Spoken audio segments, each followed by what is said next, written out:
한국 테크노링에 갔다 왔습니다. 한국 타이어가 태안에 지은 아시아 최대 규모의 서킷이죠. 이번에 전기차 전용 타이어를 론칭했다고 해서 갔는데 이거 보세요. 이런 트랙을 타이칸을 타고 시속 230km가 넘는 속도로 달려오고 왔습니다. 아직도 이때 느낌이 잊혀지지가 않는데 저는 전기차 전용 타이어도 중요하지만 타이칸을 타면서 엔지니어와 나눈 대화가 정말 인상적이었습니다. 타이칸을 고속주행 트랙에서 타는 동안 김승현 편집장이 엔지니어랑 인터뷰 아닌 인터뷰를 나눴는데 흥미로운 내용이 정말 많았습니다. 요즘 수입차가 정말 많아졌죠. 종류가 많아진 것도 있지만 기본적으로 수입차에 대한 관심과 수요가 증가하면서 수입차 점유율 자체가 굉장히 높아진 거라고도 볼 수 있습니다. 이러면서 생긴 부작용도 없지 않습니다. 소비자들이 모든 브랜드의 차를 타보기가 쉽지 않고 전시장에 가서 시승을 해보는 것만으로는 브랜드마다의 차이를 느끼기도 쉽지 않거든요. 저랑 김승현 편집장은 일반 소비자들보다 차를 훨씬 많이 오래 타볼 수밖에 없는 사람들이기 때문에 이런 차이를 꽤 많이 경험할 수 있습니다. 이걸 막상 말로 설명하려면 어려운 무언가가 있었거든요. 그런데 이번에 엔지니어분과 대화를 나누면서 그리고 트랙에서 극한을 다루는 체험을 하면서 이걸 보다 쉽게 정리할 수 있게 됐습니다. 오늘 이야기를 나눌 건 이겁니다. 국산차만 타본 사람들이 수입차를 함부로 무시하면 안 되는 이유인데요. 반대로 말하면 수입차만 타본 사람들이 국산차를 함부로 무시하면 안 되는 이유와도 맞아떨어질 것 같습니다. 여기서 중요한 건 잘 달리고 잘 서고 이런 문제가 아니라는 게 포인트입니다. 어떤 내용인지 순서대로 살펴보겠습니다. 한국 테크노링에 다녀온 이유는 간단합니다. 한국 타이어가 전기차 전용 브랜드인 아이온을 론칭하면서 전기차 전용 타이어를 선보였고 이걸 테스트해보라는 취지로 초청을 해서 다녀오게 됐습니다. 전기차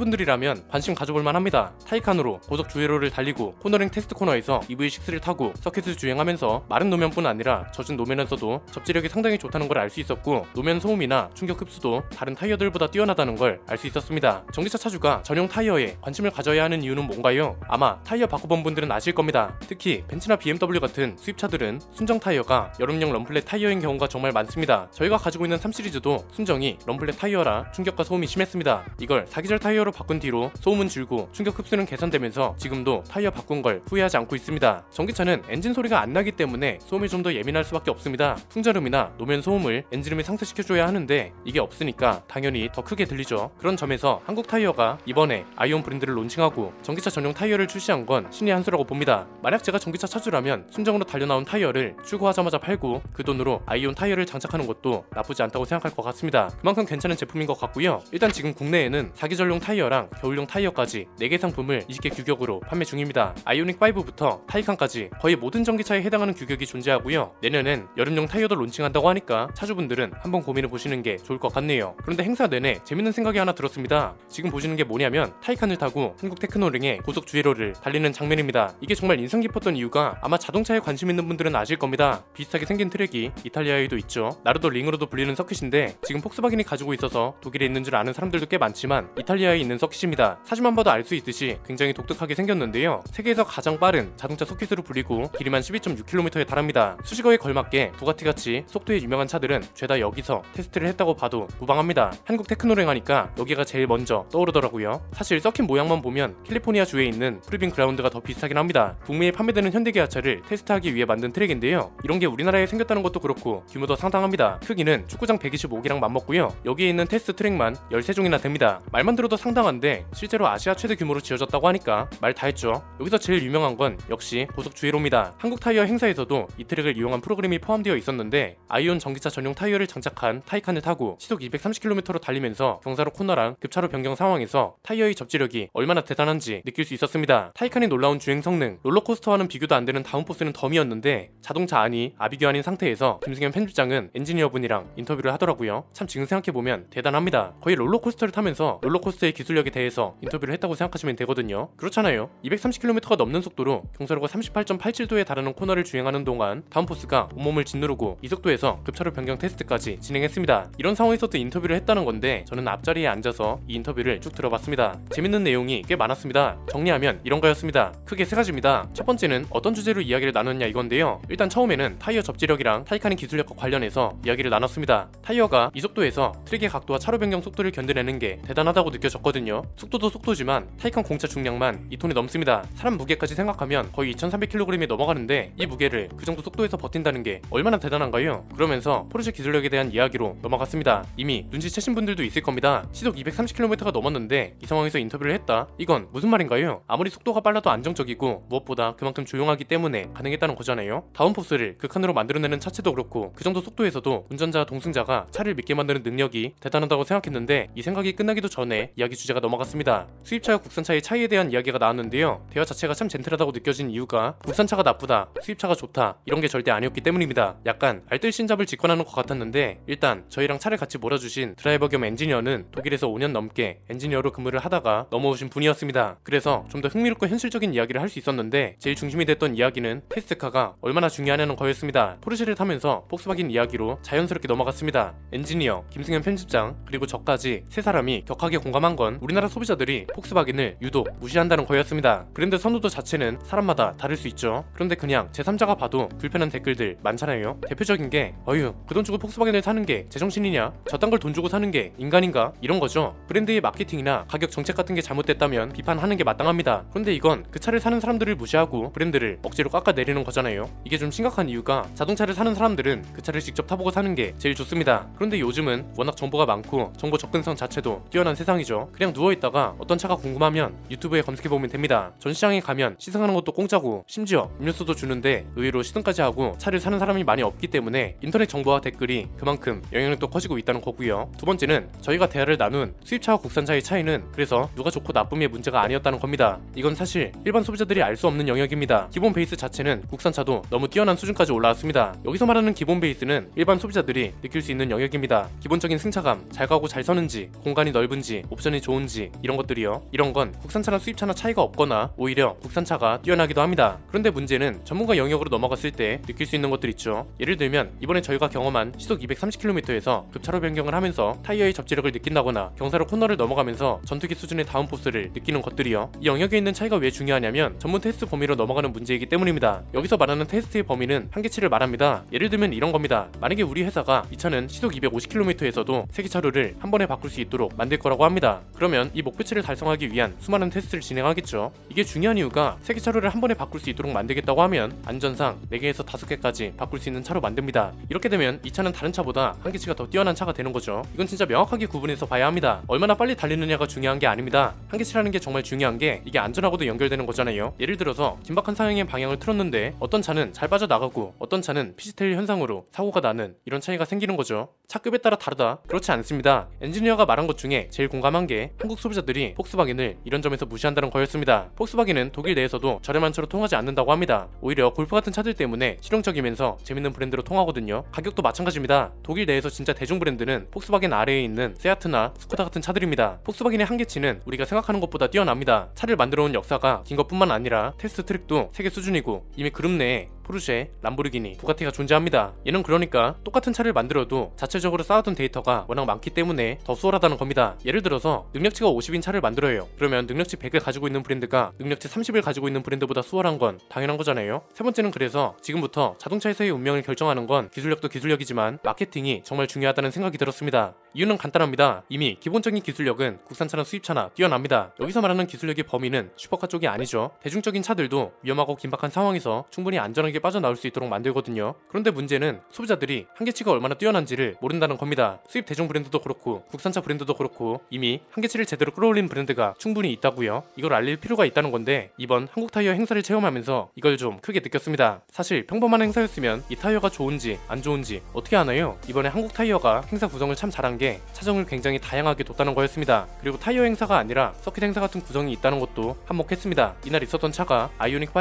EV6 GT 라인, 포르쉐 타이칸 이렇게 세 종이었거든요. 이 차들을 프로그램별로 모두 배치해서 타볼 수 있도록 했다는 거죠. 이건 결국 타이어의 한계 범위가 얼마나 넓은지를 한국 타이어도 어필하고 싶었던 거잖아요. 노면 소음 코너에서는 시속 60km 정속 주행으로, 서킷에선 내가 직접 젖은 노면이랑 마른 노면에서 차를 몰고, 고속 주행 트랙에선 전문 엔지니어랑 같이 타이칸을 타고 시속 230km가 넘는 속도로 타이어의 만듦새를 뽐낸 겁니다. 저는 이걸 자동차 브랜드들도 해야 할 때가 됐다고 봅니다. 사실 서킷을 이용한 행사가 그렇게 많지 않습니다. 너무 좀 갇혀있는 느낌이라고 해야 할까요? 여전히 스포츠카 이상이 되어야 서킷 행사를 한다는 암묵적인 룰이 있는데 굳이 이걸 지킬 필요가 있냐는 겁니다. 지금 전기차로 세대 교체가 되고 있고 전기차로 넘어간다고 해도 바뀌지 않는 사실 하나가 있습니다. 브랜드마다 가지고 있는 데이터는 이미 다들 뛰어난 수준이라는 거죠. 도토르 키재기라는 말이 나온 이유가 너무 비슷하면 어떤 게 더 나은지 우열을 가릴 수 없기 때문입니다. 특정 시장에서 브랜드를 무시하거나 하는 여론이 브랜드 이미지에 영향을 준다면 이런 행사를 상자를 지속적으로 열어서 이런 부정적인 이미지를 깨는 것도 브랜드가 해야 할 일이라고 생각합니다. 브랜드가 뭐가 아쉬워서 이런 걸 하냐고 생각할 수도 있는데 글쎄요, 브랜드 이미지라는 건 하루아침에 생기는 게 아닙니다. 특히 자동차 회사들은 매년 신차가 나오는 만큼 문제도 같이 터집니다. 이게 좀 냉정하게 들릴 수도 있지만 이런 문제가 있으면 브랜드 이미지에도 분명 영향을 주기 때문에 이걸 상쇄시킬 만한 이벤트도 분명 필요합니다. 어떤 문제가 생기면 에이 설마 그랬겠어? 이런 브랜드가 있는 반면에 역시나 그럴 줄 알았다 이런 브랜드도 있단 말이죠. 특히 수입차 브랜드는 좀 문제인 게 안 타본 사람들이 까는 경우도 굉장히 많고, 타봤다 하더라도 자기가 타는 차가 얼마나 한계치가 뛰어난지 모르는 사람들이 대부분입니다. 이건 차주 입장에서 안전 문제와도 연결됩니다. 위급 상황에 내 차가 어디까지 버틸 수 있는지를 아는 것과 모르는 건 하늘과 땅 차이입니다. 이런 경험을 모든 차주들이 해볼 필요는 없습니다. 적어도 차에 관심 있는 소비자들이라도 신차가 나오면 행사를 통해서 이런 걸 간접적으로 경험할 수 있게 하면 입소문이 굉장히 큰 역할을 할 겁니다. 인터넷보다 입소문이 빠르다는 말도 있으니까요. 오늘 내용은 여기까지입니다. 내용이 유익하셨다면 구독과 좋아요, 알림 설정 부탁드립니다. 저는 김승현 안피디의 스포일러 안피디였습니다. 감사합니다.